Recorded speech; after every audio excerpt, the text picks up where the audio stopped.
this is a catastrophe.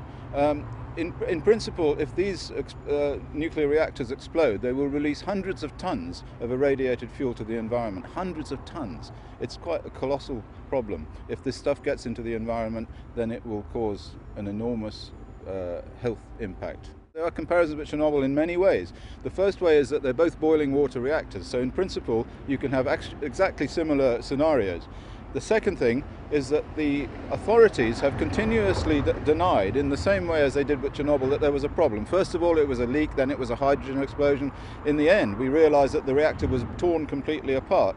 Now, these 4 reactors, and one of them is a plutonium reactor, are in the same position as the Chernobyl reactor was before it exploded, and maybe, because we haven't seen any evidence from the air of what is really happening there, maybe again, just like with Chernobyl, they're downplaying it all in the hope that somehow it will go away. There seems to be a level of denial here. I think probably at the moment, probably they are intact, but my feeling is perhaps the tops have blown off. So intact, you know, is a movable feast here.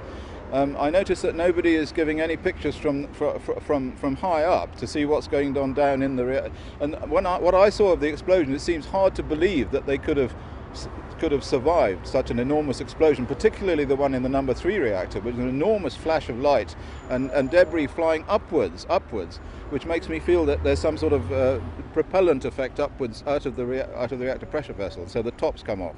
We don't know how big the risk is yet, because we don't know how much of this stuff is coming out, and actually they're not telling us. They're not telling us, and I think we really need to know, and the Japanese people need to know, how much of this material is coming out of the reactor. You should not ever put this stuff in a place where it could cause harm. It's a very, very dangerous beast, the atom, and you cannot tame it. It's just too dangerous, because the outcome of these accidents is appalling.